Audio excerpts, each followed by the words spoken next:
Okay, so let's review a little bit of the last session, right? So the last class we talked about identity, right? And what is identity, no? Identity is who you are, who you truly are on the inside, but on the outside as well, right? It's like how you identify yourself, your character, your personality. Yeah, that's your identity, right? Remember, Benji? And so we were talking about how where where we should not find our identity, right? And so our identity is not defined by our appearance. It's not defined by how tall we are or how we dress or how we look like. Or it's not about how I try to appear, right? When I'm truly not. That's not identity. Sino que we must find our identity in the one who created us, right? In the one who formed us, the one who called us by name and took us as one of his own, right? And so, and then we also looked at, for example, here I'm gonna share my screen. Um, we looked at here we go, and we took the basis of what's it called here? The basis of John chapter 1 verse 12. Can you see my screen, Benji? Yeah. You can see it? Okay. And so we this is took our basis, right? How it says in John chapter 1, it begins how saying in the beginning was the word, and the word was with God, and the word was God, right? And in that same chapter, that word became flesh, right? And he took on the name of Yeshua, right? So Yahweh, God, Elohim, Adonai, right? He humbled himself and he entered his own creation. And he became man, right? He occupied a body, right? God is spirit, and that spirit occupied a body, right? A human body.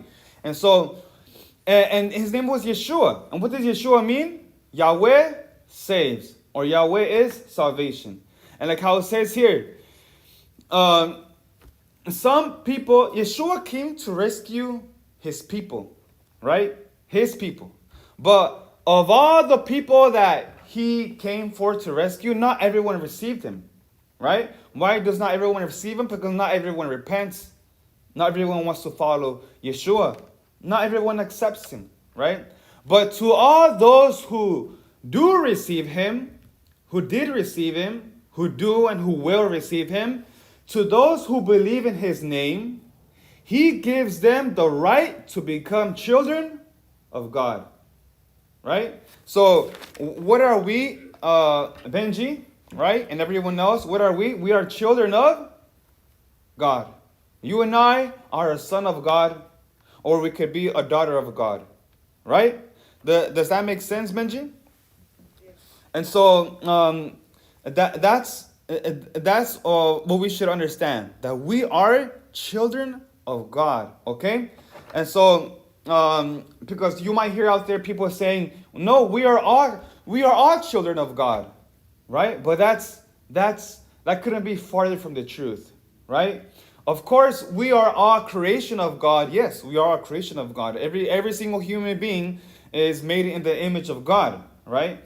But not everyone has the right to be called a child of God, right? And so that talks about God bringing us as part of His family, right? Because if we are His child, His son, His daughter, then He is our Father, right? Does that make sense? Yeah. And so that's what we're talking a little about, right?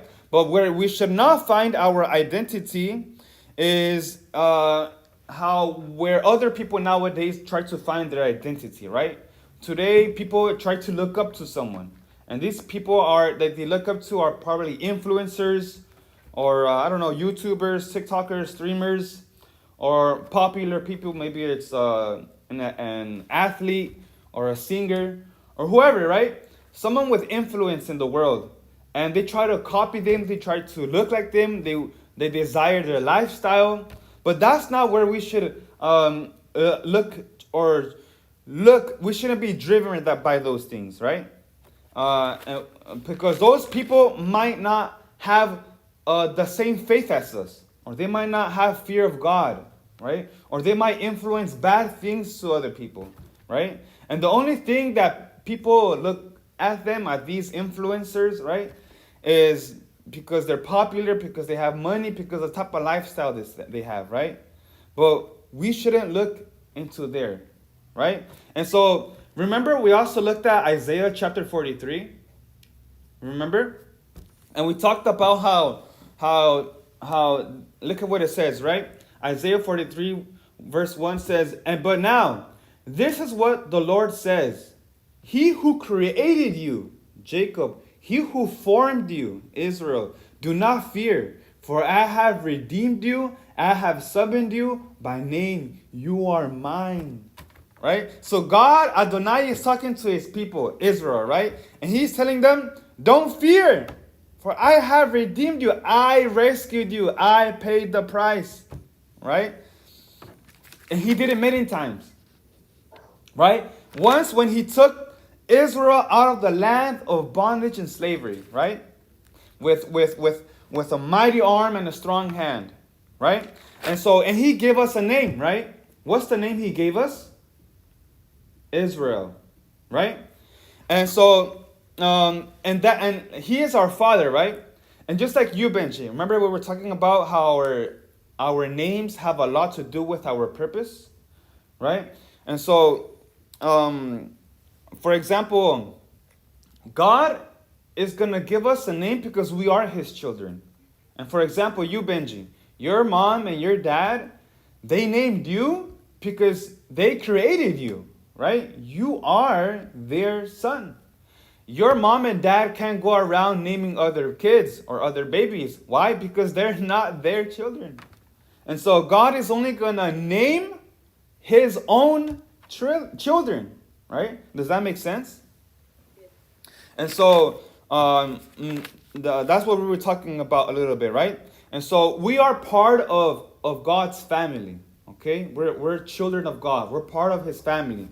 And we also talked about how, for example, in your family, Benji, right? You don't also carry your first name, but you also carry your last name, right? And what's the last name that your parents gave you? Right? Hernandez, Morales, Martinez, Gomez, Sanchez, etc., right? And that last name, what does it tell you about you? It tells that you're part of that family, right? And say you, Benji, you're out in public, and say you steal something and you're caught, right? What would happen? What would happen there? People would talk bad about the family where you're from. They're not going to only talk bad about you, but they're going to talk bad about your parents also, right? Because supposedly they're educating you, right? And if you're doing bad things, then maybe they're educating you bad. Or maybe they're educating you well, but you're the one that's doing bad things, right? And so when we do something, and we're part of a family, but when we go out and we do something bad, we might dishonor our own family, right? So does that make sense, Benji? So if we spiritualize that to God's family, right? And people know I go to Kehila, people know I go to church, people know I guard Torah and I guard Shabbat and etc. And I wear a kippah and a tzitzit, right? And say I'm out with my tzitzit and my kippah, right? Out in public, and I do something bad. Or maybe I'm caught saying a bad word, or I'm looking at something I'm not supposed to look at, or hearing music that I'm not supposed to hear, right? And so what will people say? Oh, supposedly he reads the Bible. Supposedly he goes to church over here. But look what he's doing. And that's when people will talk bad about the family of God. Right? So we don't want to risk doing anything bad. Does that make sense, Benji? And so we have to be careful with that. And then lastly, we also looked at the example of Yeshua, right? So when Yeshua was 12 years old, we already talked about it, right? I don't want to summarize everything, but just saying that that time when Yeshua got lost, and his parents tried to look for him, and they were 3 days looking for him, right? And they were looking for him out among the relatives, among his friends. They were looking for him in the temple courts, in the plazas, in the shopping areas. And the last place they looked is the temple, right? That's the last place they looked. And when they found him, they were astonished. And his mother Miriam said to him, "Son, why have you treated us like this? Your father and I have been searching for you." And look where Yeshua responds, "Why were you searching for me?" Now, we also looked at, there's other versions that say, "Where were you searching for me?" Right? Do you see the difference? The difference between why were you looking for me and where were you looking for me? And what's the answer to where were you looking for me? Well, the mom will say, "I was looking for you among your friends. I was looking for you in the plazas. I was looking for you out in the shopping places or in places of entertainment," right? And Yeshua was like, "What? Why were you looking for me there? That's not where my identity is. That's not where you will find me. I'm not going to be in the plazas. I'm not going to be among my own friends even. I'm going to be where? In the temple. I'm going to be about God's business, because that is where my purpose is. That's where my identity is. But out there, in the clubs, in the streets, out there, even with the friends, I'm not going to be there, because that's not where my identity is." Right? And so, does that make sense, Benji? Remember we were talking about that? And then lastly, I shared with you 4 points that would really help us have a closer relationship with God, right? And something that will help us find our identity. And that was to read and study the Bible, right? That was point 1. Point 2, surround yourself with other children of God, of other like-minded people, right? Show me your friends and I'll show you who you are. Remember? Then the third point was talk to God, right? We got to pray every day, right? Our shacharit, our mincha, arbit, right? And so, and number 4, we should always imitate Yeshua, all right? We put him over everyone else, right? He's the one who we should follow. He's the only one who we should follow. He is our role model, right? He is that influencer that we should follow. Not any other influencer out there that we might find on YouTube and stuff, right? So does that make sense, Benji? And so that was it, right?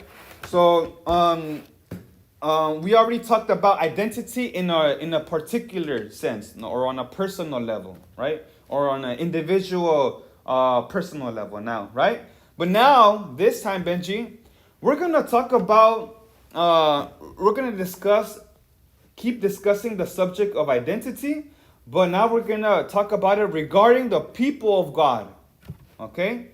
Or we're going to talk about identity in a collective sense, right? And so, as far as we, or us, or Aleinu, right? We are his people, okay? Does that make sense, Benji?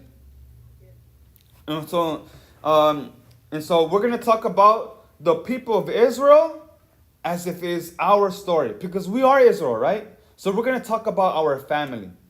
We're going to talk about our history as the people of Israel, okay?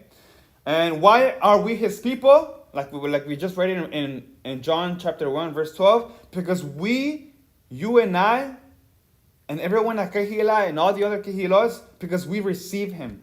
We accept him. Right? And so that's why we are people of Adonai, people of God. All right? And how we already said, right, Benji? Biblically speaking, the people of God have a name. What is the name that God gave to his people? Remember? The people, o el pueblo de Israel. That's our name. That's the name that he gave us, okay? And so the people of God, their name is Israel. And there is no other people. There is no other nation that God has chosen to be his own. There's none other, right? And so God made a covenant, he made a pact, he made a promise only with Israel, right? And God keeps his promises. God does not change. Would you agree on that, Benji? Yes. That God does not change. He keeps his promises, right? And so, and I say this, Benji, because perhaps, right? Perhaps we might hear other teachings or other doctrines from other religions that might attempt to convince us otherwise, right? But in this class, Benji, I want to reinforce that as people of God, we are Israel, and He takes us as His own. Why? Because we receive Him, because we accept Him, right? And we believe in His person, Yeshua, and we believe in His power, right? That's our identity, and our identity doesn't change, right? It's cemented on a good rock. Not like today, where people in the world, they can change their identity whenever they want, right? Right, Benji? Have you heard of what's it called, gender ideology? Like when people attempt to change their biological gender. Oh, yeah. Yeah. And so they try to change their biological gender using nothing but ideology, right? Using nothing but their own thinking, right? What their ideas, what they think, right? That's their only basis, right? And so, for example, say there's a person, Benji, and he is physically born a male, but for some reason, he's been deluded, misled, he's been deceived, and now he claims to be a female, right? And even his parents come, and his teachers, and maybe the public, and they tell us, hey Benji, hey Aaron, hey everyone else, you must respect this guy's ideology. That he was a male, but now he says he's a female. And you must respect that. Okay, well now what can we do there, Benji? Okay, I'll respect it. But that does not make it true, right? Why is it not true? Because it's not a fact, right? Because I want you to understand, Benji, that for something to be true, it must correspond with reality. Okay? All right? Try to capture that. The truth must correspond with reality. Okay? Now, for example, Benji, if I were to tell you I identify as a helicopter, would you believe me? No. Why wouldn't you believe me?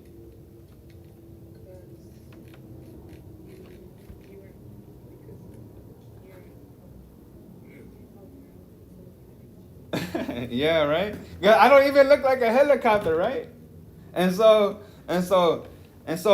the truth gotta correspond, it's gotta be in sync, and it's gotta be equivalent, it's gotta be in agreement with reality. Okay? And so this is what I want us to understand. That we are not Israel merely by some ideology. We're not gonna call ourselves Israel because of our own thinking, because I want to be called Israel, or because I feel like being Israel today, or I just like the name, or I auto name myself Israel just because I like it, right? It's not because it's not because of my ideology, because if that were the only reason why, or the only basis I have to claim that I am Israel, then it is possible that other people might accuse me of the same thing, right? No, you're not Israel because you don't look like it. You're Israel because you just say it, because of your ideology, right? Does that make sense, Benji? And so, because some people think that being Israel has to do with your physical appearance. like with what your exterior, what your looks, like your skin color, and where your parents are from, your ethnicity. And people might say, hey, you can't be Israel because you look like you're from Mexico, right? Or you look Indian, you look Asian, you look black, you look Native American, you look this, whatever race. And therefore, you can't be Israel because you don't look like an Israelite, right? Or people might even not even say that. Today, if they look at me with my tzitzit and my kippah, they might say, hey, you're not a Jew. Why aren't you a Jew? Because you don't look like a Jew. Because you're not white looking and you're not tall, right? Does that make sense? Or you don't even have like a Jewish last name. Does that make sense, Benji?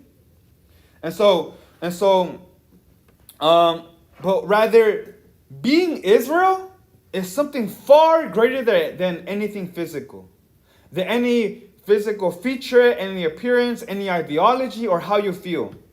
Sino que being Israel has to do with reality.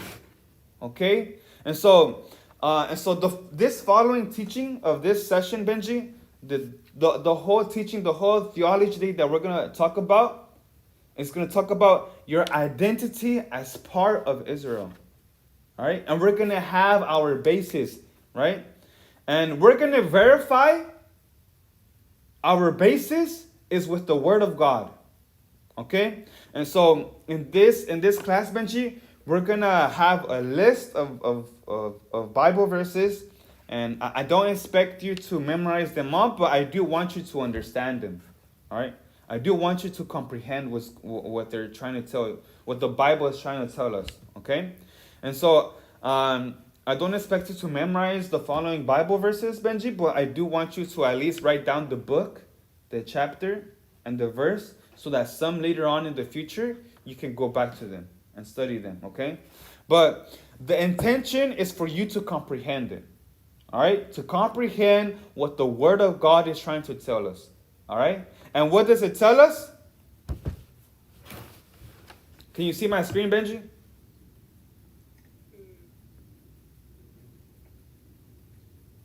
No. You can't see my screen? All right, let me share it then.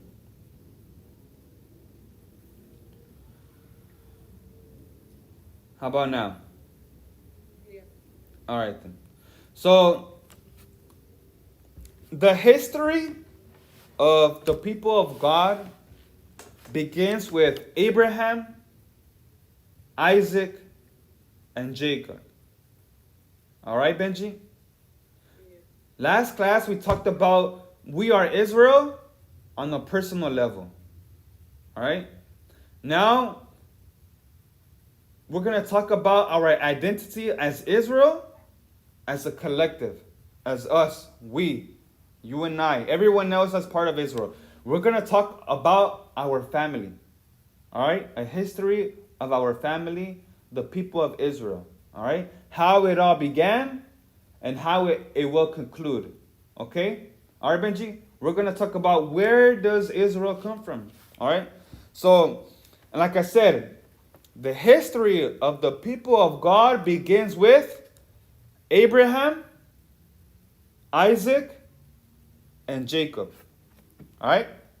But the central point of the story starts with Abraham, with Abraham Avinu, the father of the faith. All right? And those are our forefathers. Okay? Who are our fathers? Abraham, Isaac, and who else? Jacob. Right? And I'm telling you this now, Benji, because along the way in your life, you might hear, no, Abraham, Isaac, and Jacob are not our fathers. Our fathers, our St. Paul, St. Peter, or no, our fathers, our Joseph Smith, or our fathers, our Brigham Young. No, not even them. Our prophet is Muhammad.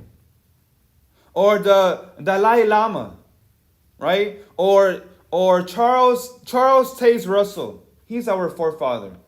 Or no, not even him. Sino Juan Crisostomo, right? Or Tertulliano, or San Agustin, or the Virgin Mary, right? People will tell you now, it's not Abraham, Isaac, and Jacob, sino que it's the Prophet Muhammad, it's Saint Paul, it's Joseph Smith, it's Charles Taze Russell, etc. Right? But I know maybe you haven't heard one of those names, Benji, that I've just mentioned. Maybe you have heard of the Prophet Muhammad, right? What the Muslims say. Maybe, but some of the people that I just mentioned, maybe you haven't even heard of, right? But I'm telling you now because I want you to be prepared. Because eventually, in the future, you will hear these people's names. Okay? And so, once you keep growing into the world, right? You're in middle school, right? Yeah. You're going to see more of religion stuff, right? That would try to combat your faith once you get to high school and even more in college and even more when you're out in the world, right? And even by what we see on the internet and stuff. But like I said, who are our fathers? Abraham, Isaac, and Jacob. All right? But the story begins with Abraham. All right? So let's go to Genesis. We're going to read Genesis chapter 12, verse 1 and 3. All right? Genesis chapter 12, verse 1 and 3. All right? And this is in la parasha Lech Lecha. Do you remember la parasha Lech Lecha? No. No? All right. Well, eventually we'll study it, okay? But it's in the same book of your parasha Miketz. It's in the book of Bereshit. All right? Well, the story begins with Abraham, okay? And so God tells Abraham, vete para ti, no, in Spanish, right? But he is saying now here, get going out from your land and from your relatives and from your father's house to the land that I will show you. My heart's desire is to make you into a great nation, to bless you, to make your name great so that you may be a blessing. My desire is to bless those who bless you. And whoever curses you, I will curse. And in you, all the families of the earth will be blessed. All right? So let's look at this, okay? So, it's crucial to note here, to learn that how it was that Abraham, through faith, he believed in God. And when he heard God, he left his home and he followed that path that God marked out for him. Right? A path that will lead him to a land that at that moment Abraham didn't even know yet. Right? Because God tells Abraham, hey, you're in Ur Chazdim, but get out of that land full of idolatry. Leave your family, your relatives, leave your father's house, and I will take you to a land that I will show you. Why? Because my desire is to make you, Abraham, into a great nation. And I will bless you. I will make your name great so that you may be a blessing to others. And I will bless those who bless you, and whoever curses you, I will curse them. And this is the very important part here, Benji. And in you, Abraham, all the families of the earth will be blessed. Okay? And I want to highlight this last phrase right here. Will be blessed. Now, we're going to look at it in Hebrew. Okay? So we go to the Hebrew, and this is what appears in Hebrew. Okay? Right here. Do you see my screen, right? Yeah. And so what I just highlighted is what in English says will be blessed. right? In the context of, in you, Abraham, all the families of the earth shall be blessed, right? And when we say that will be blessed or shall be blessed in Hebrew, it's veni brehu. Can you say that? Veni brehu. Veni brehu. Veni brehu, right? Veni brehu. Shall be blessed. Okay? In you, all the families of the earth shall be blessed. Veni brehu. And it's very interesting, Benji, because when we go to a dictionary, for example, I'm going to go to the same verse, Genesis chapter 12, verse 3, but I'm going to go to an interlinear. For example, I'm here using the Bible Hub page. And I'm going to go to that same word, right? It says here, and I will bless those who bless you, and him who curses you I will curse. And shall be blessed in you all the families of the earth. Well, we go here. Look, it's the same word, right? Veni brehu. Veni brehu. Now, I'm going to go click here. This is the dictionary. All right. After I get this out the way. Now, here, look what it says. So, the origin of this word right here, and shall be blessed, veni brechu, the origin of this word is barach. All right? Can you say barach? Barach. And it's the letter vet, a resh, and the chaf sofit, right? Like that. Do you see it? Yeah. And it's very interesting, okay? So, what does barach mean? Barach means to bless, right? But very interesting here, because if we keep looking, it doesn't just mean to bless, but it also means to kneel, right? It means like to kneel. It can even mean to like bend down, or to even like to layer, or to inject, or to graft in, okay? And like, for example, what does it mean to be grafted in? Like, for example, Benji, let me share this right here. Can you see my screen still? Yeah. So like, you know how to plant a plant, right? We grab a seed and we put it in the dirt. We give it some water, let the sunlight touch, right? And it starts growing, right? But there's another way. It's very interesting, because you see here the picture I have right here? Yes. Because can you see my mouse also? Yeah. And so look, say here this is a tree or this is a plant, right? But say you don't want to wait till this plant or this tree starts giving fruit, and from the fruit you take out the seed. And then you use that seed to make another plant. But you can also do this way. And this is called layering or grafting. So I take one branch and I bend it. I bend it towards the ground. Right? You see that? Or maybe this picture right here. So this one, you see this? This is like a plant or a tree, right? And I grab one of the branches and I bend it.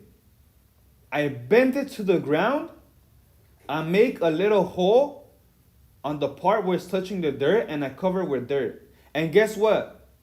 This will eventually grow an own tree. Do you understand that, Benji? Do you understand what's going on here?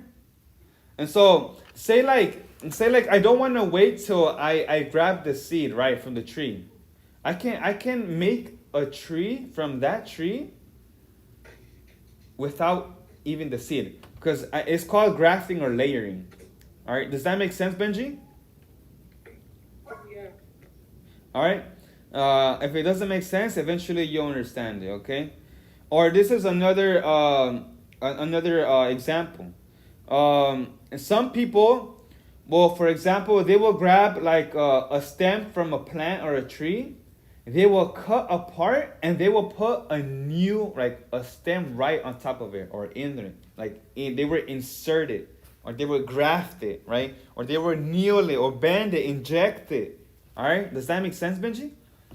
And so, Yeah. and so, that's very important to understand, right? So what I just explained right here. So that's another way, okay? That's called layering or grafting a plant, okay? Like for example, we can even look at the definition of grafting. Like it refers to a plant part or a tissue that has been surgically joined or inserted into another living organism to grow together as one. Okay? And that's exactly what I just explained, right? And so it could be done two ways, right? So you bend the branch and you put it in the ground, you cut a little bit and it starts growing. Or you could do it like this way here, how we just saw. You cut a part of the tree or the branch, and then you put like a new one in there, right? And it becomes one. It becomes one, right? And so, and this right here is a prophecy, Benji. All right? What we're seeing right here in Genesis 12, chapter 12, verse 1 and 3, it's a prophecy, right? And in this prophecy, God promises Abraham that all the families of the earth were to be grafted into him, into Abraham's seed, right? And so look, all the families of the earth, so say this is Abraham, this is Abraham. And from Abraham's seed will come out many other families, many other nations, right? And all these families, all these nations can be traced back to Abraham. Does that make sense now? And so, Yeah.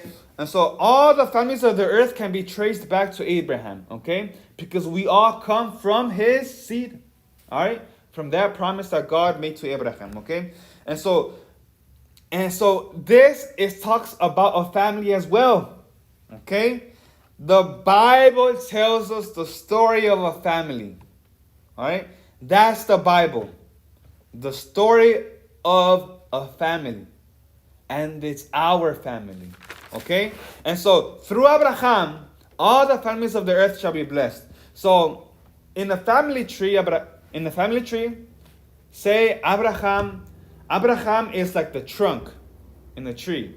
Abraham is the trunk, the stalk, and all the branches and the leaves, right? They are blessed by the trunk. Abraham is a trunk, and from him comes many families, many nations.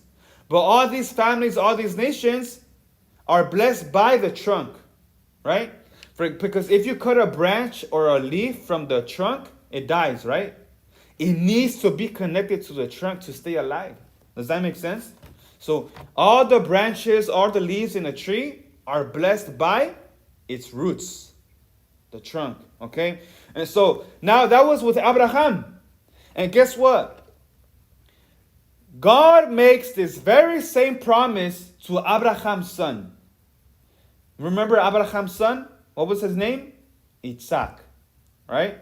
And so let's go to Genesis chapter 24, verse chapter 26, verse 4.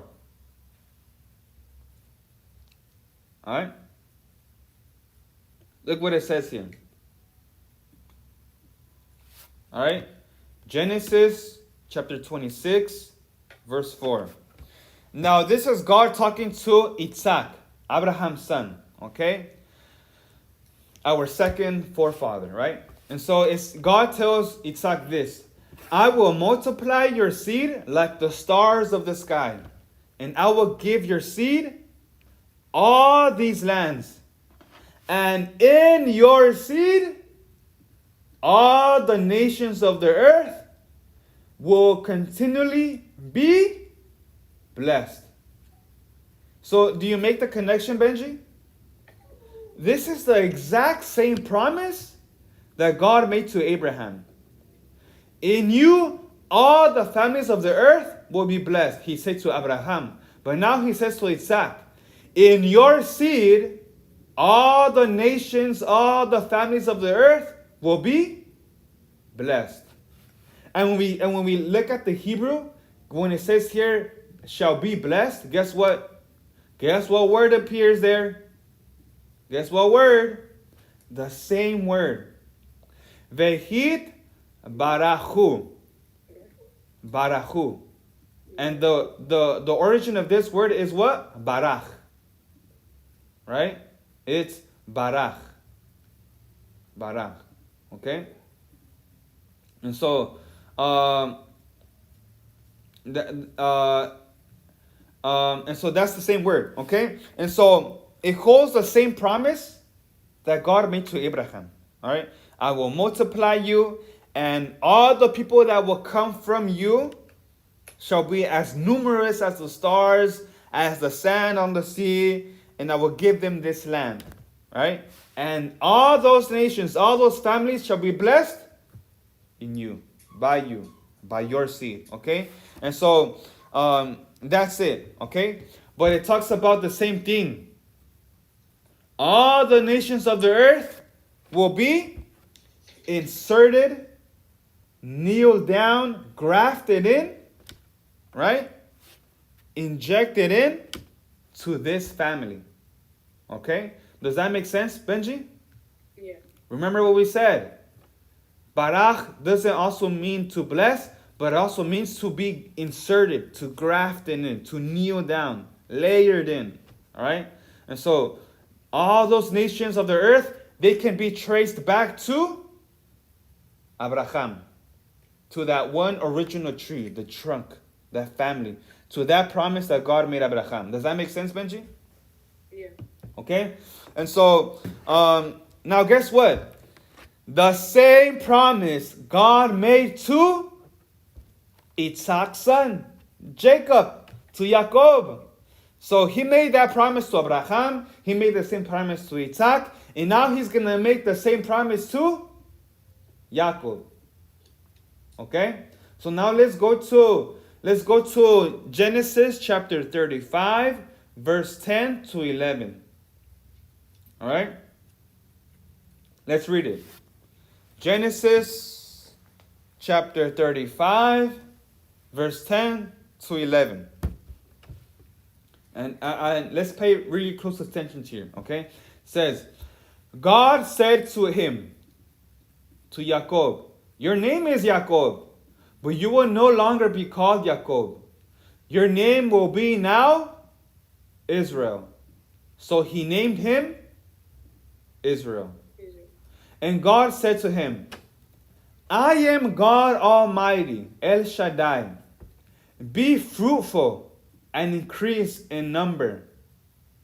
A nation, a community of nations will come from you, and kings will be among your descendants.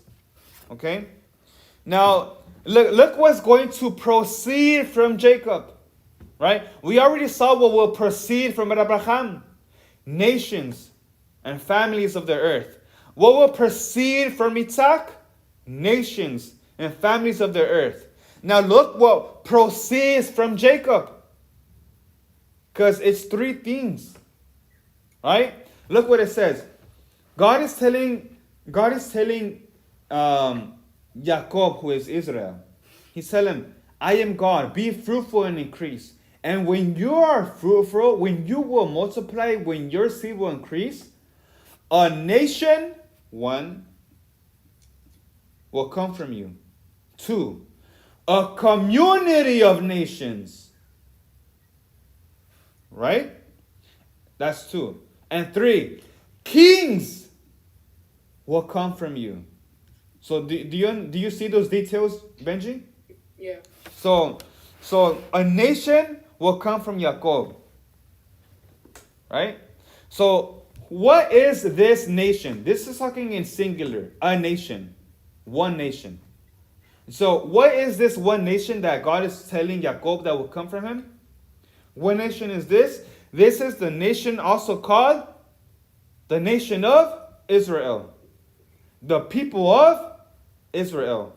The kingdom of Israel. All right? But then it also says a community of nations. Now it's talking about many nations, right? Or a multitude of nations. Or several additional nations. And in Hebrew, it's Goyim. All right? Goyim. Goyim. And let me see if I can write that down too. Goyim, right? Like for example, Goyim.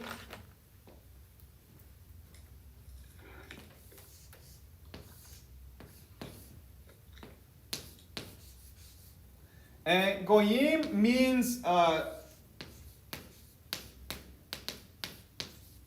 Gentiles. Okay? It means Gentiles, nations, countries, right? Or multitudes.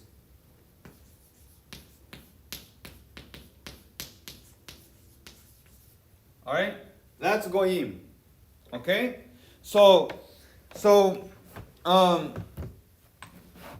that one nation is Israel, right? But the multitude of the nations, we can understand them as Goyim. Okay? So and these are no longer Israel, right? These other nations that will come from Jacob, they're not Israel. Right? They're not Israel. They're other nations. Multitude of nations, right? So that's the second group. But look, the third group. The third group is kings. Kings, right? Important people. Kingdoms will come from Jacob, who is Israel, right? And so we have three groups here. Right, Benji? Are you following me? So three groups. And so it's very important we keep this in mind, okay? Because it is a promise that God made to Abraham, Isaac, and Jacob. All right? And we are included in this promise. All right? Because as we will later see in the Brit Hadashah, we are in this promise. Okay? We'll see that a little later. And so as part of that promise that God made to Abraham, Isaac, and Jacob, now after Jacob, who is Israel, he had how many sons? Remember how many children had Jacob?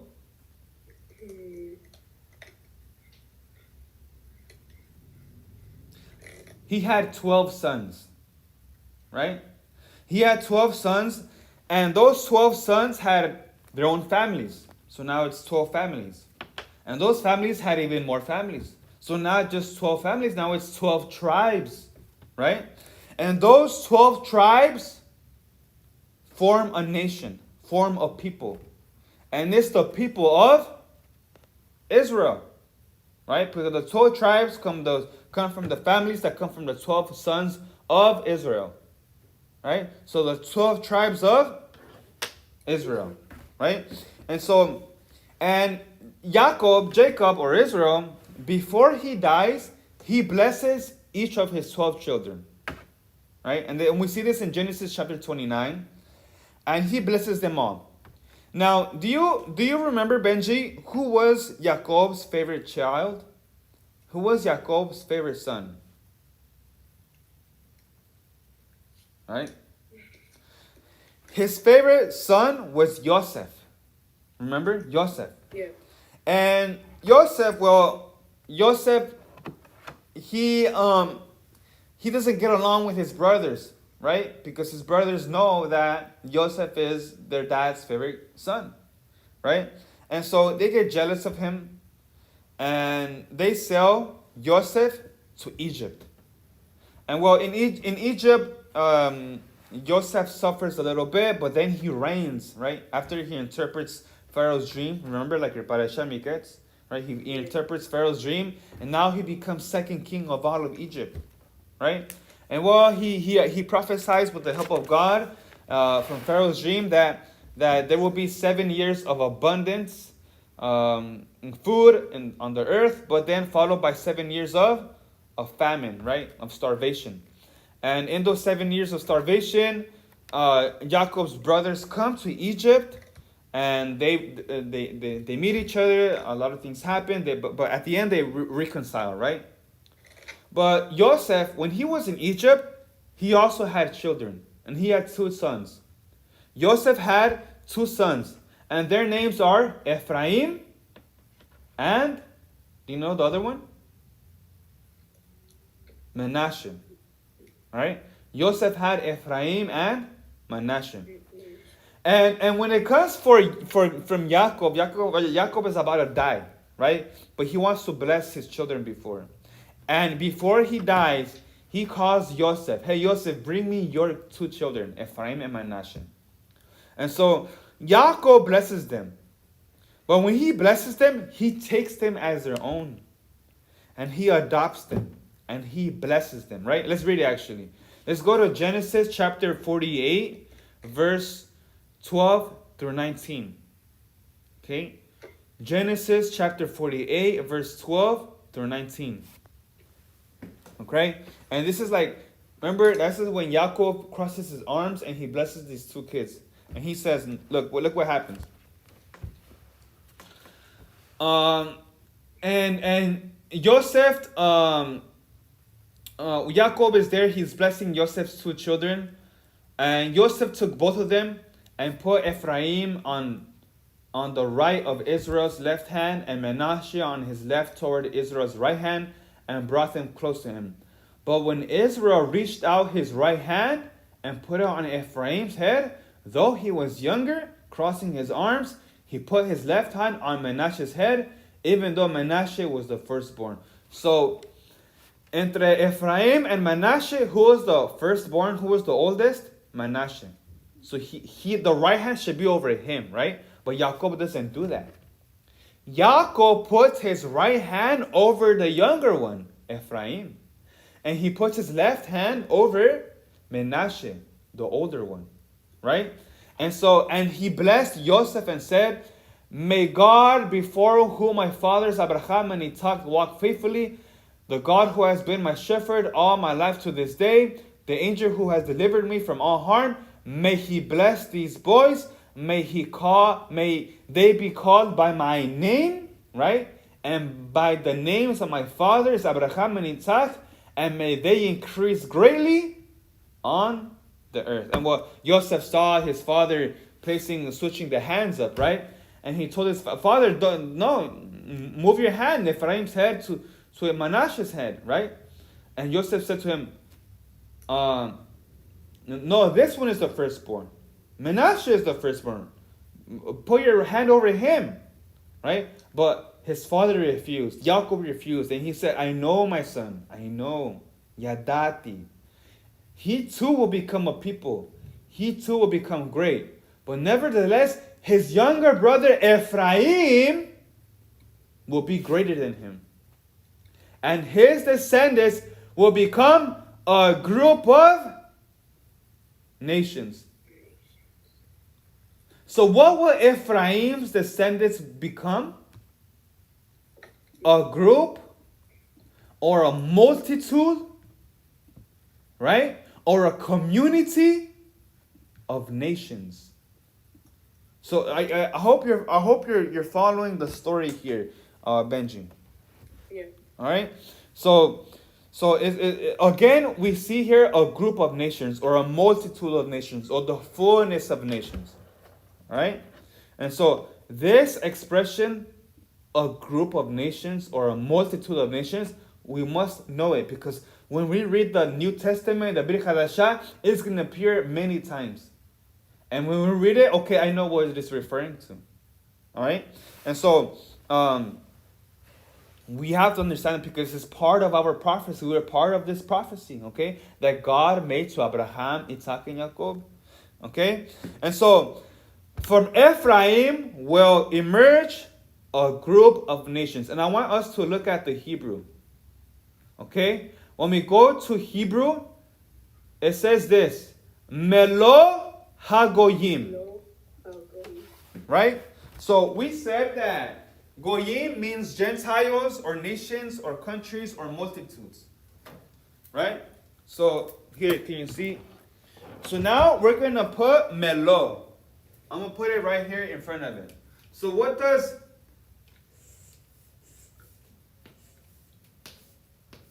melo and we're gonna put hagoyim here. Melo hagoyim. Hopefully you can see. But let me put it closer. Right? Can you see? And so what does Melo HaGoyim means?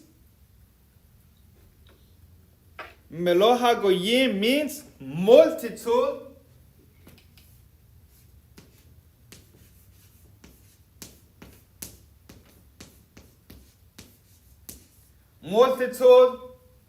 of Gentiles, of nations, of countries, of multitudes. Okay? So that's what Melo HaGoyim was. Okay? So out of Ephraim, what will emerge? Melo HaGoyim, a multitude of nations. Okay? So let's see what happens later on. Okay? So after this blessing that Jacob does to Ephraim and Manasseh and all his other 12 children, those 12 children go to Egypt, right? But being there in Egypt, in Goshen, they're enslaved by Pharaoh. A new Pharaoh rises up that did not know Joseph, right? And they're enslaved in Egypt. And well, just to make it short, no, God sends Moses with the help of God. Moses takes Israel out of Egypt, out of slavery, out of bondage, and then they're around in the desert, right? Moses dies. His successor is Yehoshua, right? And Yehoshua brings the people of Israel into the promised land, right? And Yehoshua and Israel, they conquer all of the land of Canaan, right? Then after Yehoshua dies, now the judges rule Israel, right? And then we get to the part of kings. After the time of judges, the people start asking for a king. And God sends prophets, right? And this is the next part of our story. All right? So we just studied the initial part of our family, Israel. Okay? It starts with Abraham, Isaac, and Jacob. Now we're going to see what happened like in the middle. Okay? What happens? All right? Because like I said, Israel was one. It was united. When they were together as 12 tribes, when they were in Egypt, when they were in the desert, when they were in the promised land, right? Israel was always together, was always united. The 12 tribes were always together. Okay? But what happens? What happens? All right? Something very sad happens. Because that one nation of Israel begins to divide, separate, to be teared apart. So it's not united anymore. Okay? So, when you have time, Benji, I would like you to read 1 of Kings chapter 12. I'm not going to read it right now because it's quite a bit. It'll take a long time. But I would like for you to do your homework and read 1 of Kings chapter 12 at your own time. But for now, let me just summarize it a little bit, okay? Let me summarize it a little bit. Oh my gosh, I have so much. I'm not even halfway, and we're already done like an hour. Let me try to get this done, all right? Let me try to get this done soon. All right. Let's go. So the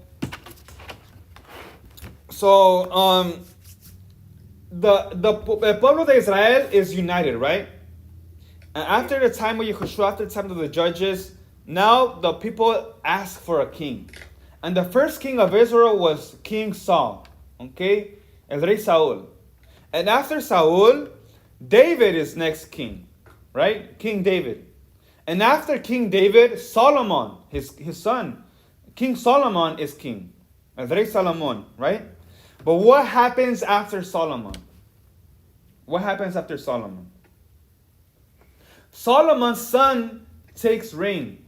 And his name was Rehoboam.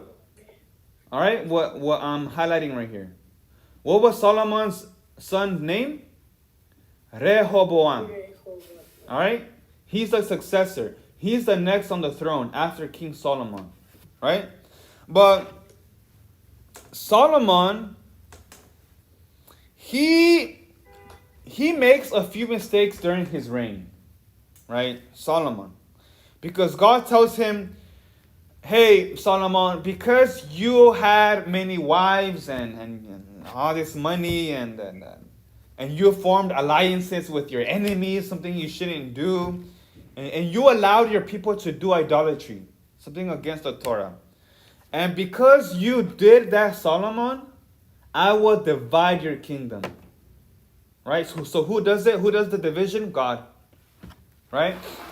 Because of sin. Right? Because Solomon disobeyed. So God says, because you disobeyed, I will divide your kingdom. All right? But for the love of your father David, I won't do it in your lifetime. I will only do it in the days of your son Rehoboam, when he is king. All right? And so God says, I will tear the kingdom away from him, from Rehoboam. Right? And so I will tear it apart. I will divide it. I will separate it into two. And neither side will be in agreement with one of the other. Right? There won't be any echad anymore. One people of Israel will now be divided, separated, teared into two. Okay? And Rehoboam's time comes to become king.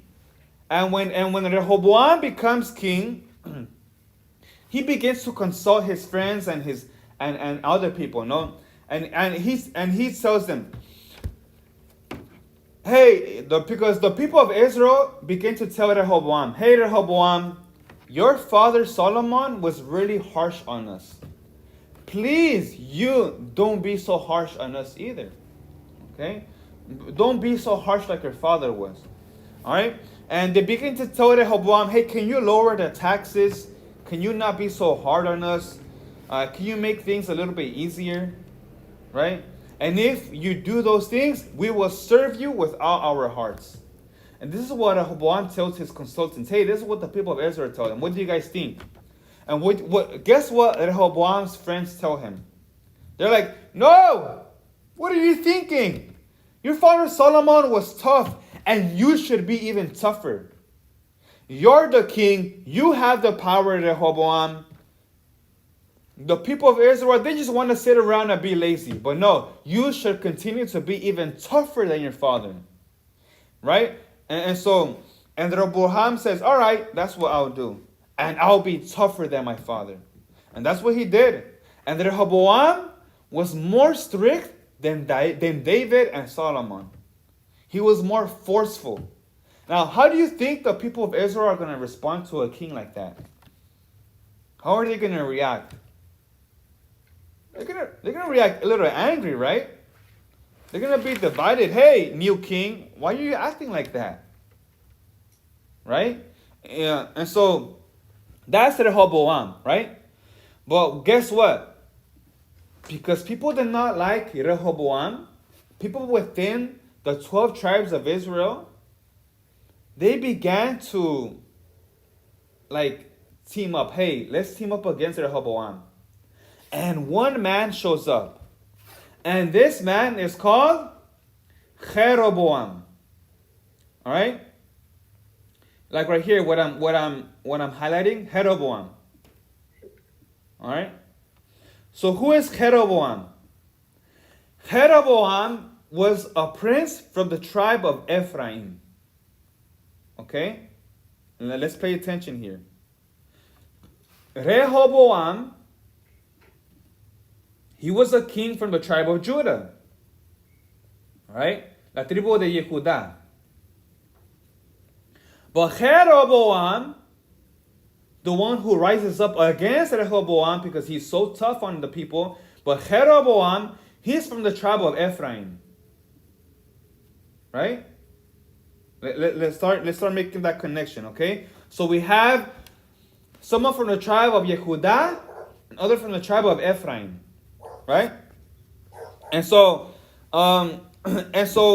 Jeroboam, he makes himself king, all right?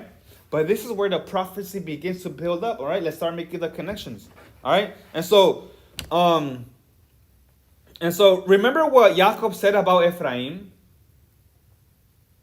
right? He said, from Ephraim will proceed a multitude of nations, a multitude of Gentiles, right? And not only a multitude of Gentiles, but what also will come from Jacob? Kings and a nation, right? And guess what? Jeroboam became king, right? What did Jacob say about Ephraim? He said, kings will come out of him. Right? And guess what? Jeroboam from the tribe of Ephraim now becomes king. Right? And so Jeroboam tells Rehoboam. He tells him, hey you know what? We're not gonna follow you anymore. And I have 10 tribes on my side. 10 tribes that support me. And since they follow me, they won't follow you. And we're going to break from your kingdom. I will be king of the 10 tribes in the north. Right? So let me show you a picture also here. Right? So this is where the two kingdoms begin. Okay? Do you see my screen? Yeah. And so like it was the people of Israel used to be just one nation, right? But now they're divided. So you see? Now in the south is the kingdom of Judah, but in the north is the kingdom of Israel, or the 10 tribes, all right? So this is how they're known. The kingdom of Israel or the kingdom of Judah. The kingdom of the north or the kingdom of the south. The 10 tribes or the 2 tribes on the bottom. Right? And so that's now they're divided. Okay? And so does that make sense? Yeah. Okay? And so let me take that out. All right.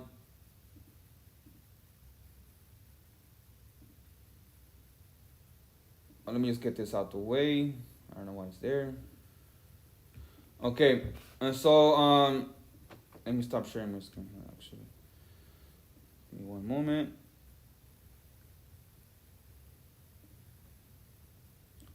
All right, so you can see my screen now.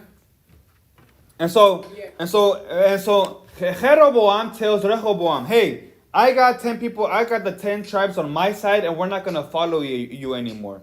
And the kingdom splits. Israel is divided. Israel is separated. What was once echad is now teared apart, right? And therefore, they came to be known as the house of the north, the house of the south, like how I just showed you, right?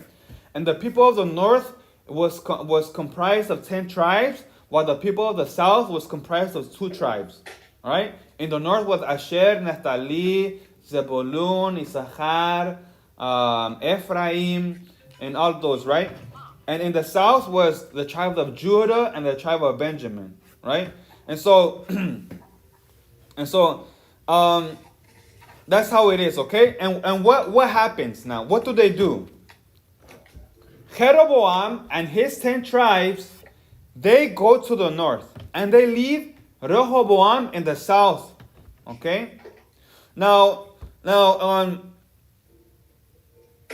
Now look, now not all the 10 tribes of the north agreed with Jeroboam.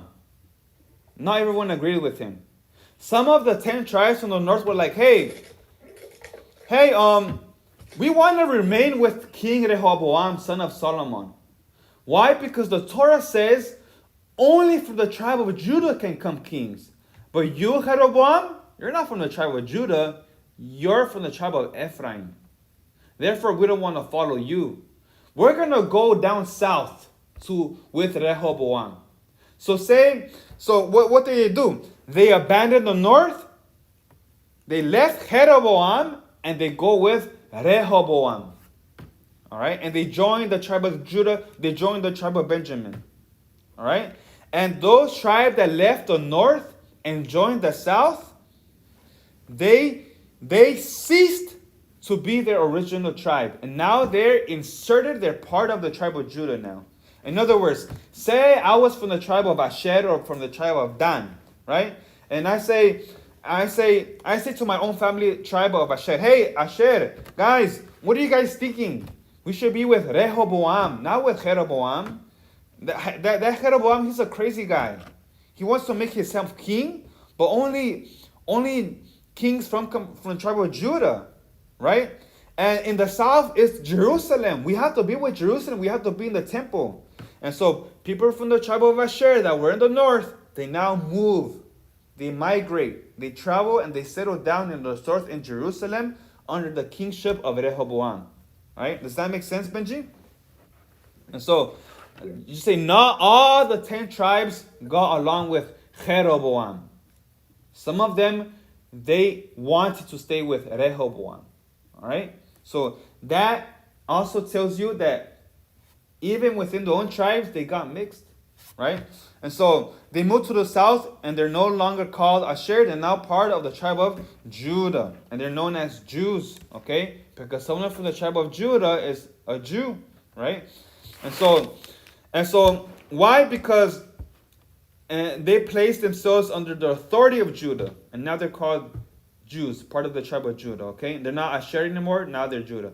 And so now there's two houses, right? There was one house called Israel, but now there's two, okay? The house, the kingship, the kingdom divided, okay? The people of God was divided.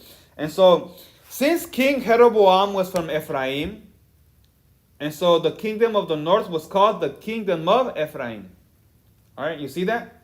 So the 10 tribes of the north were called the house of Ephraim. And the 2 tribes of the south, the house of Yehudah. Right?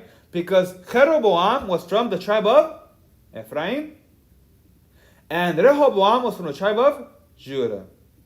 So now what was once Israel is not called Israel anymore.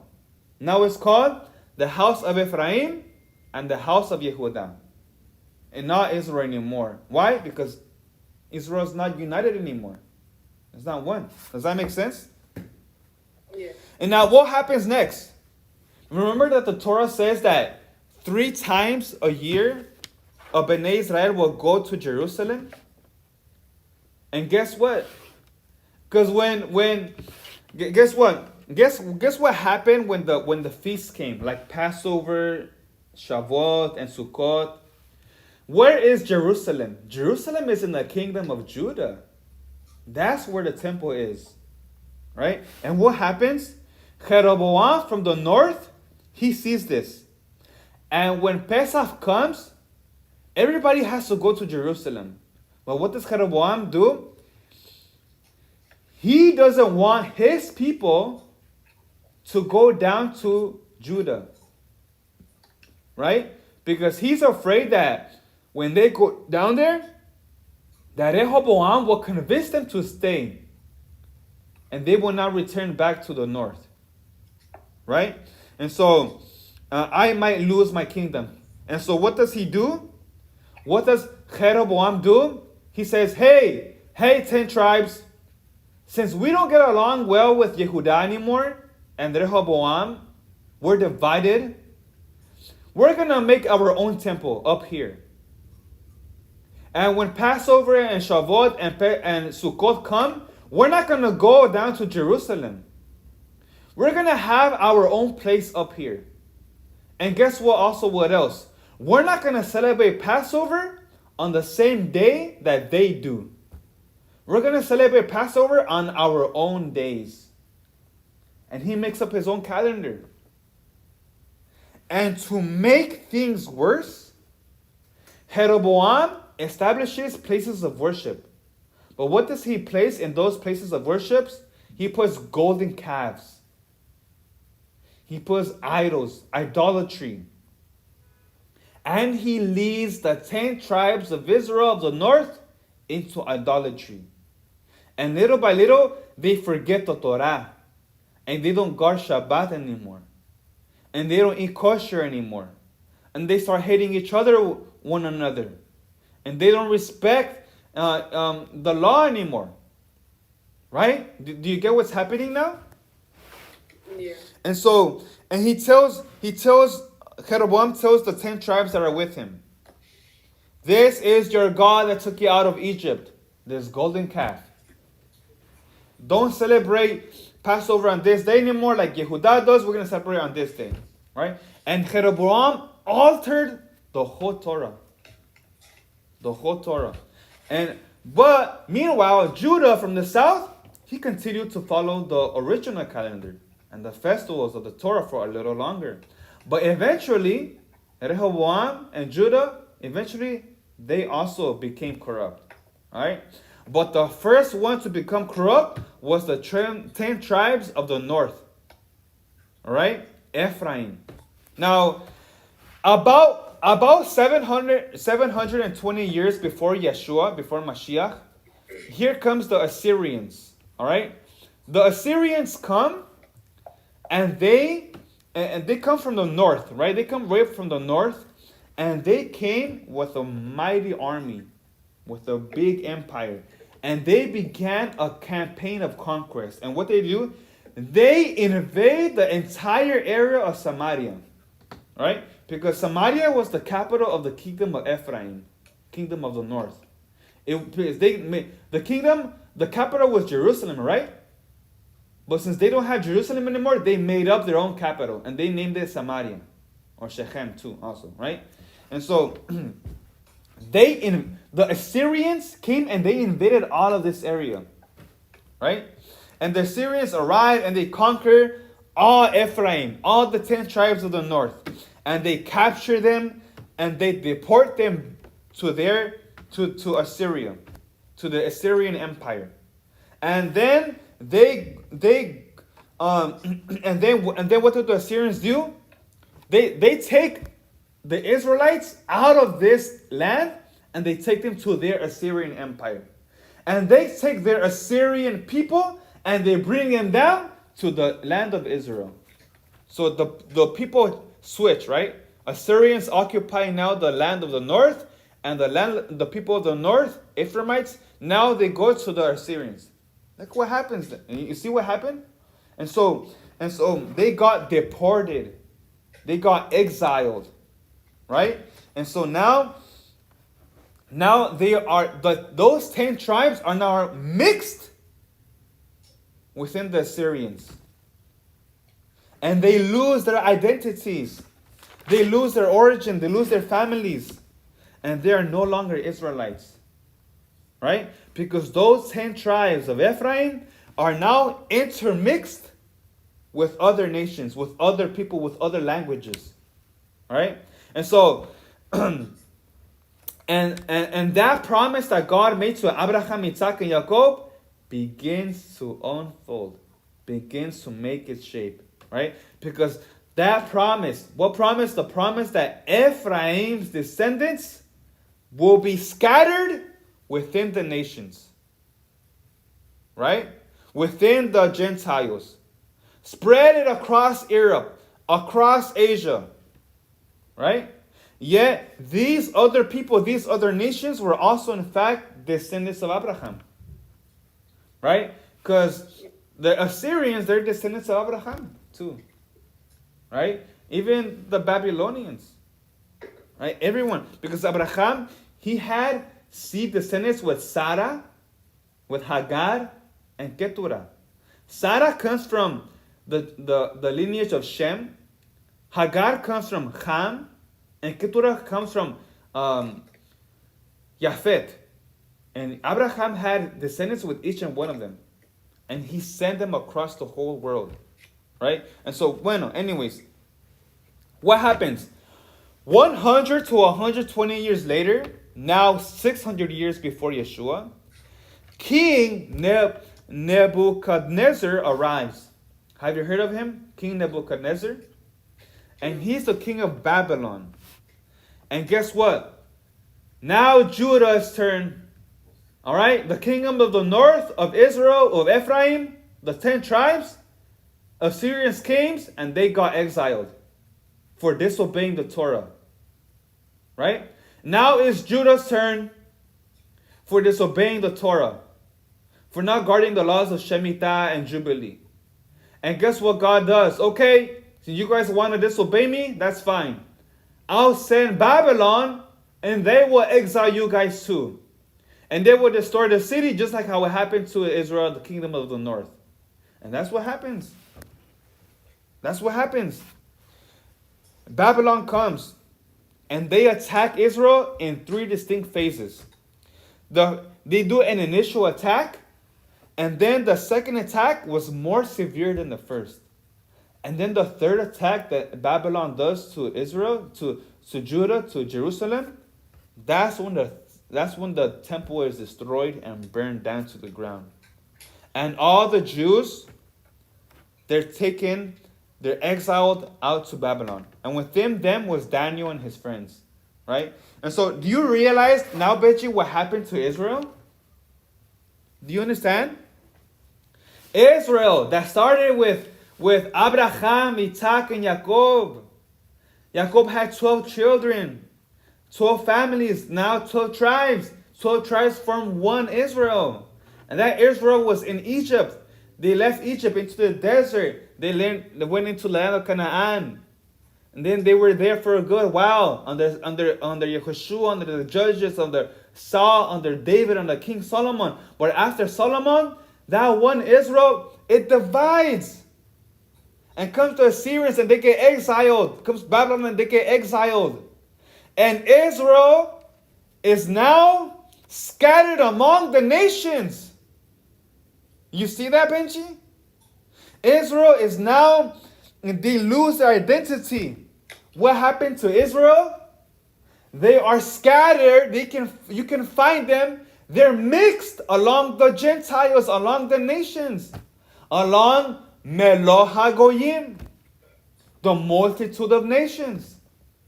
And the promise that God made to Abraham, Isaac, and Jacob is being fulfilled.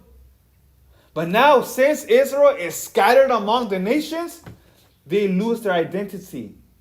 They're no longer Israel, a people of God, because they lost their faith, they lost their belief, they lost the Torah. And instead they began observing pagan religions, adoring other idols, adoring other cultures, learning other languages, Babylonian gods, Assyrian gods. And they joined them. They got lost within those nations. And they got scattered among the whole earth. Right? And time went by. And their children's children eventually never knew what their grandparents were. Right? Their grandchildren were born without knowing that their great-grandparents were originally from Israel, the people of God. Does that make sense, Benji? Yeah. And so do you get the story of Israel? How it started and now where it is at now? And so I want you to understand that. So now let's go back to scripture. Let's go to Acts chapter 9. Acts chapter 9. And this is talking about Saul's conversion. I'm almost done here, okay? I'm almost done. And so probably like 10 more minutes and I'm done. All right, so now look what happens here. Okay? So now in the book of Acts takes place after Yeshua, after Mashiach. All right?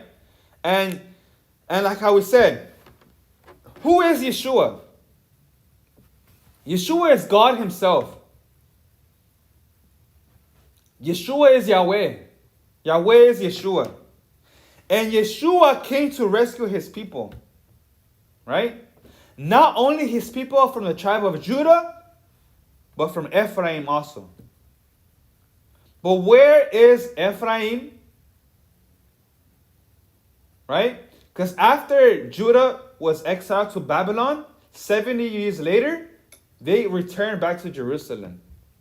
But those 10 tribes, they never returned.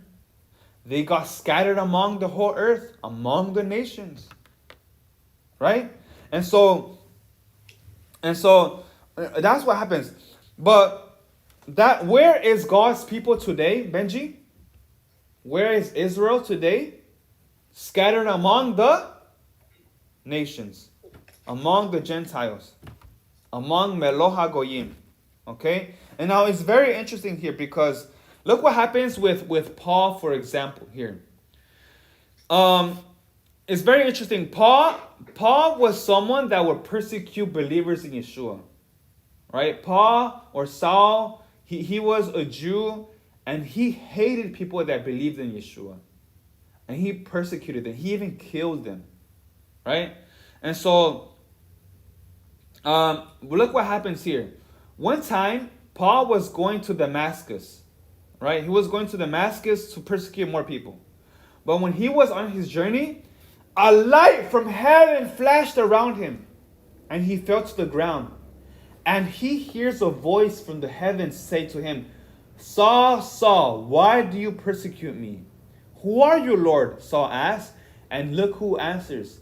I am Yeshua, whom you are persecuting. Now get up and go into the city, and you will be told what you must do. Wow. And that's what happens to Paul. And Paul was there speechless. But he also didn't see anyone. Because of that bright flash from heaven, it almost made him blind. Right? And so they led him by hand into Damascus. And he didn't eat anything or drink anything for 3 days. He was blind. But now in Damascus, God had a disciple named Ananias.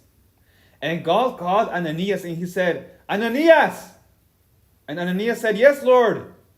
And God told him, go into the house of Judah on this place, and you will find a man from Tarsus named Saul. And he is praying. Right? And you will go to him, you will place your hand over him and restore his sight. And you will preach to him. And Ananias was like, hey, I've heard about this man. And this man, Paul, he persecutes your believers. I don't want to go. Send someone else. Alright? And look what God tells Ananias. No, you will go. Because this man, Paul, is an instrument that I have chosen. And he will, look, pay attention, Benji. What will Paul do? Paul will proclaim my name to the Gentiles. 1. To the kings. 2. And to the people of Israel. 3. So who is Paul going to preach to, Benji?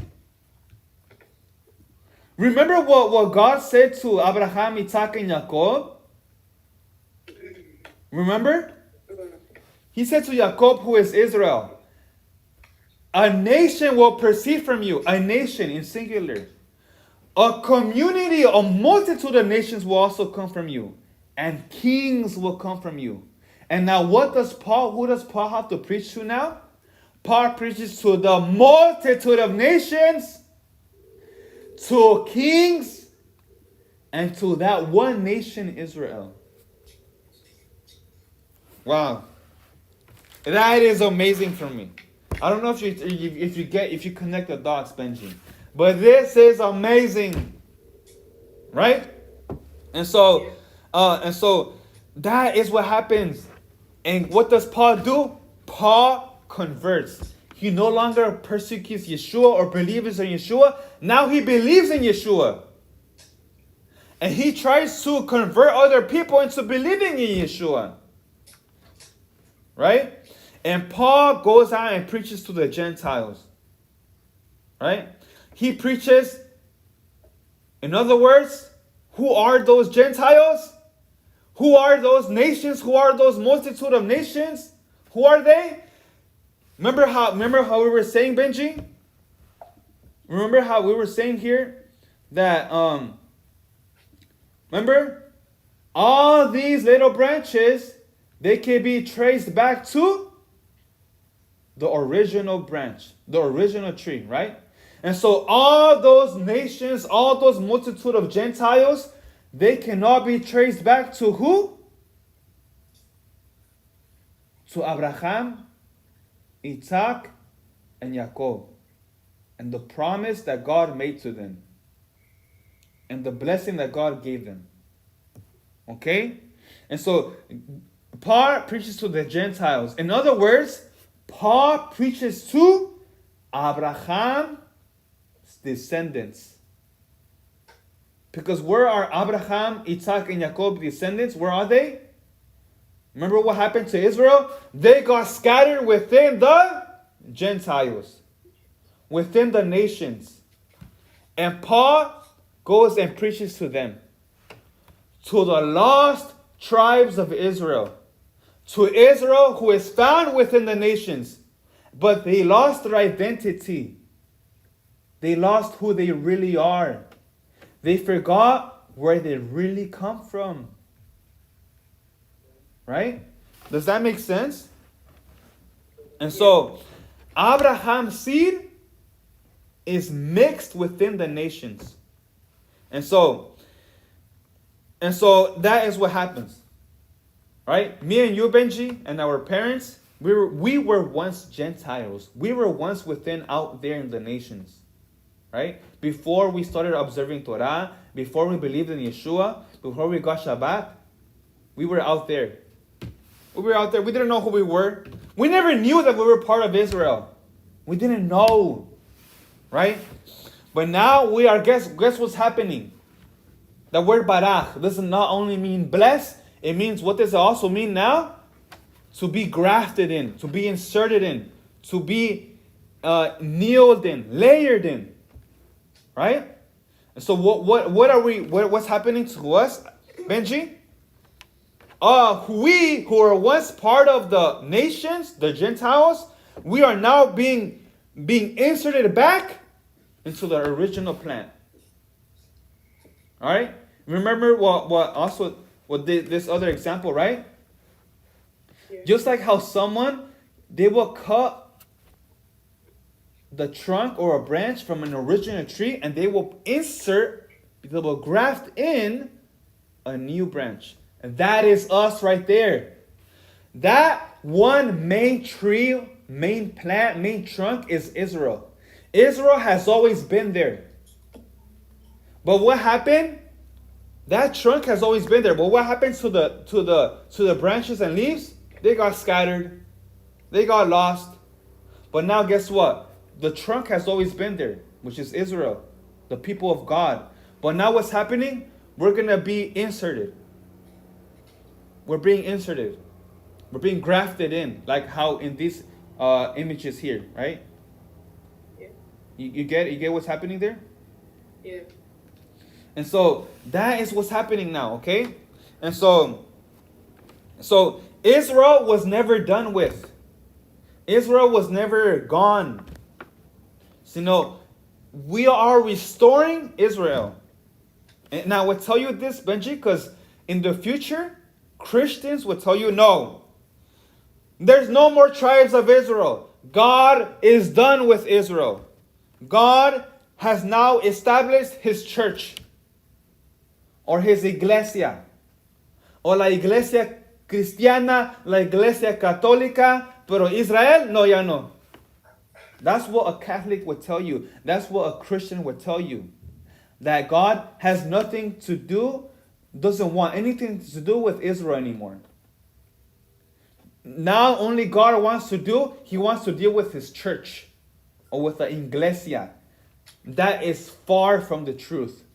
because Israel has always been there.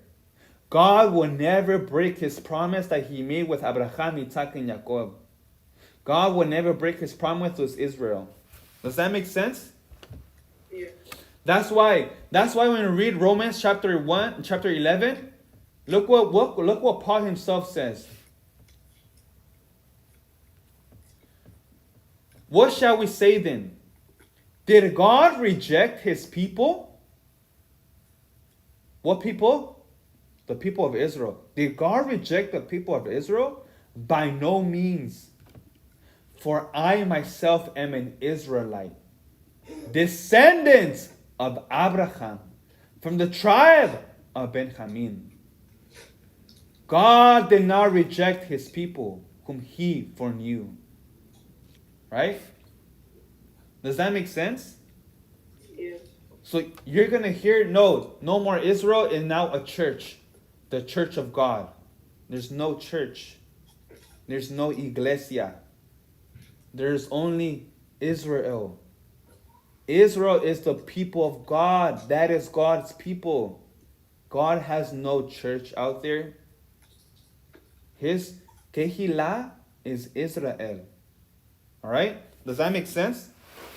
Yeah. And so when we can even read more of this, which is very interesting here in Romans chapter 11. We can even read Romans 17, for example. For example, when we read to Romans 17, oh, never mind, it's 11. But from verse 11, look what it says here. And this is what I've been talking about. Grafted in, inserted in. Okay? Look what happens here. Again, I ask, did they stumble so as to fall beyond recovery? Not at all. Rather, because of their transgression, salvation has come to the Gentiles to make Israel envious.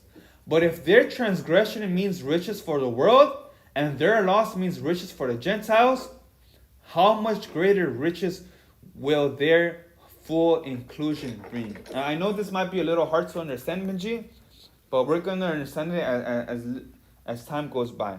So what's happening here? What's happening here? Now we can even continue to verse 21. It'll make more sense. Verse 17, look what it says. If some of the branches have been broken off, and you, though a wild olive shoot, have been grafted in, right? There's one olive, but now we have been grafted in among the others, and now share in the nourishing sap from the olive root, right? So now, look what's happening here. We have been grafted in, and now we are nourished from the trunk, from the root. Okay? We have that blessing. Okay? And so, do not consider yourself to be superior to those other branches. If you do consider this, you do not support the root, but the root supports you. Right? And so, you will say that branches were broken off so that I could be grafted in. Granted. But they were broken off because of unbelief. And you stand by faith. Do not be arrogant, but tremble. But if God did not spare the natural branches, he will not spare you either. So what's happening here? Why did God break off branches? Remember, there was a trunk. But those branches were broken off. The leaves were broken off. Why? Why were they exiled? Why were they scattered into the nations? Because of their transgressions, because of their sin. They began to, remember what Jeroboam did? Idolatry, different calendar, not in Jerusalem. He made his own temple. They started disobeying the Torah. So why were these tribes broken off the original root? Because of their sin, transgressions. Right? Well, because of that, we are now being reinserted. We are being grafted in de nuevo into that original trunk, original tree. Does that make sense? I hope that makes sense. All right, and so we're gonna read this last part. I do not want you to be ignorant of this mystery, brothers and sisters, so that you may not be conceited. Israel has experienced a hardening in part until the full number of the Gentiles has come in. All right. Israel was suffering. But until when will they stop suffering? Until the full number of Gentiles has come in.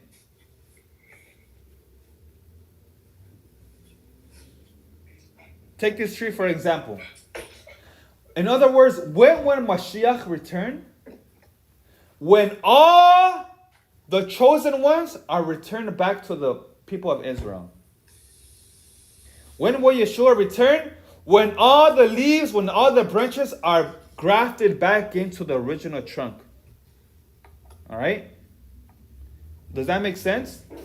Yeah. And so, that's what happens, right? And then it says here, it continues saying here, we are being part of Israel by faith. Okay? Because the Bible is a legal document.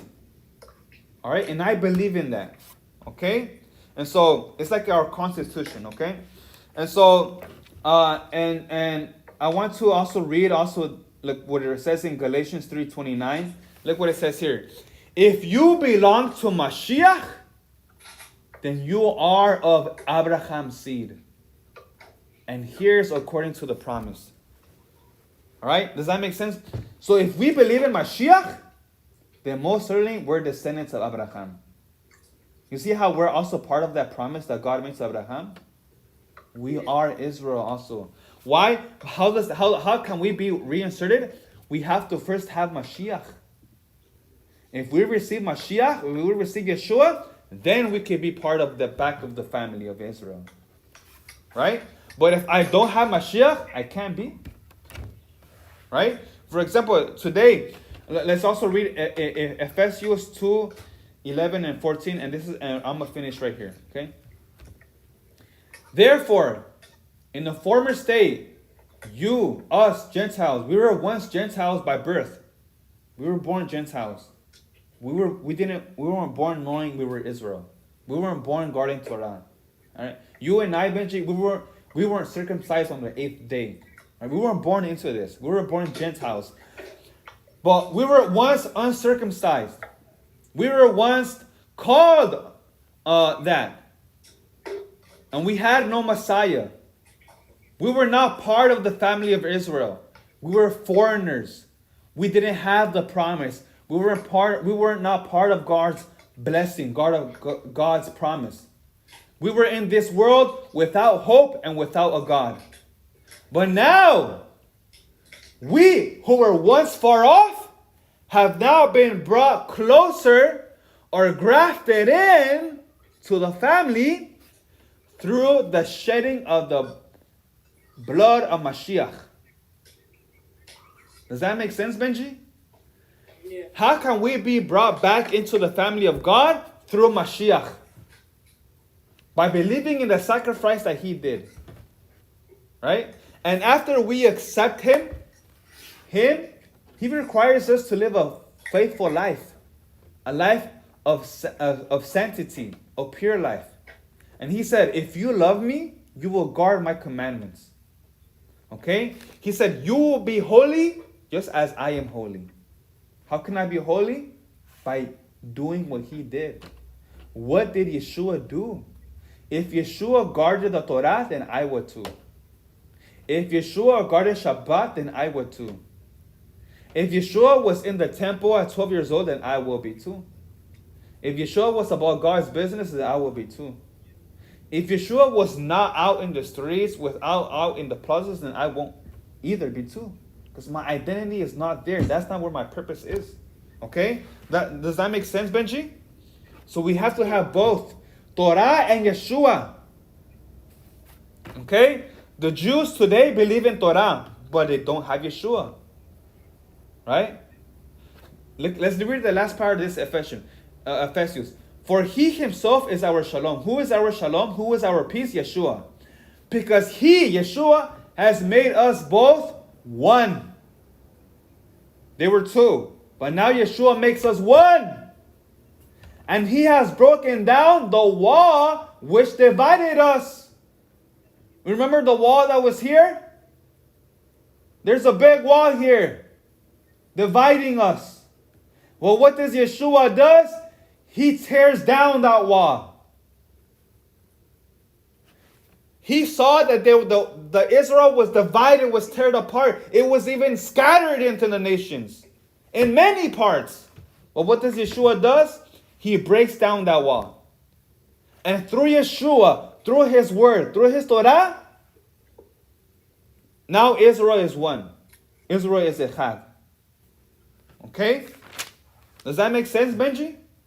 Yeah. So, do you understand now a little bit of our history of our family of Israel? How Israel started and how it finishes now? All right, Benji? And so I don't know, maybe you didn't understand all of this teaching of all of what I just shared. But I hope you can watch this video later also. And whoever else is watching us, I hope you guys can be inspired by this, right? Just how I was inspired by another teacher to do this, right? But this is very important for us. It's important to us to learn the history of our people of God, children of God, the people of Israel. Okay? And so, where is Israel today, Benji? Out there. In the nations. And just like us, we were out there too. But now we are brought back in to the people of Israel. You see how Israel never got lost? God always kept his promise. It's not like here comes a church and Israel's gone.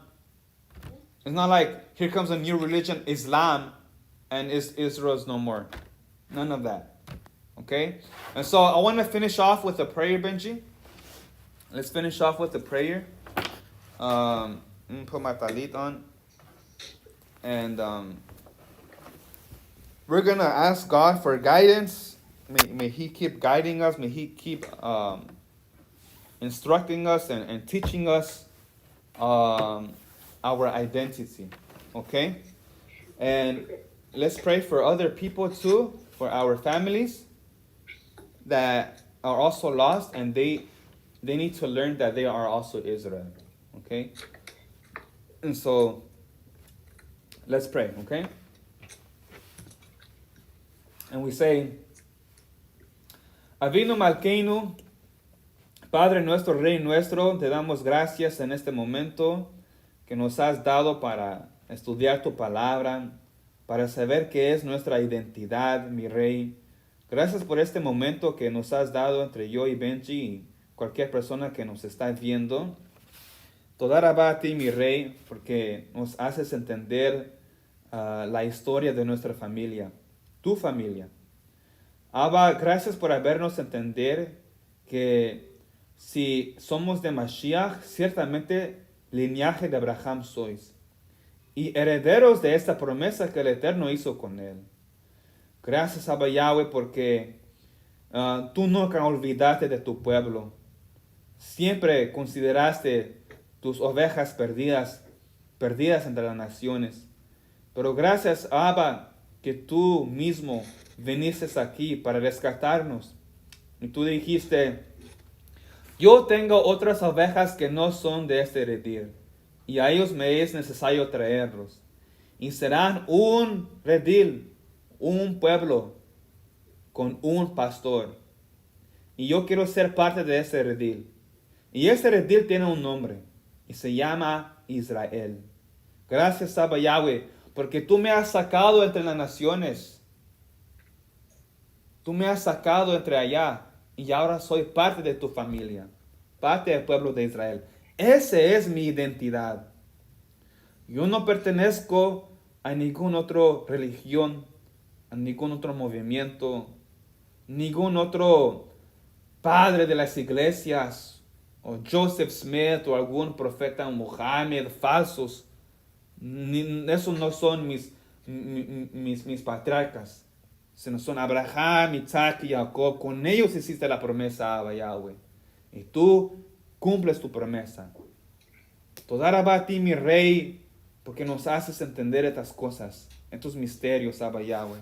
Pero oro, Abba Yahweh, también por aquellos que todavía están perdidos, que todavía se encuentran allá entre las naciones, entre los gentiles. Abba Yahweh, así como algún día tú me hablaste y yo te conocí con ese nombre Jesús. Y yo te acepté así. Y te doy gracias, Abba Yahweh, porque aún con ese nombre Jesús, tú me llamaste y yo te acepté. Aún sin saber tu Torah, pero nomás con Jesús fue suficiente. Y tú me salvaste, Abba Yahweh. Y te doy gracias, Abba Yahweh, porque ya no soy una oveja perdida. Ahora somos parte de tu pueblo. Gracias, mi Rey. Gracias por tu salvación. Porque tú viniste y tú quieres un pueblo unido, no un pueblo separado. Toda alaba a ti, mi Rey, que tú nos devuelves para atrás a nuestra posición original. Gracias, Abba Yahweh.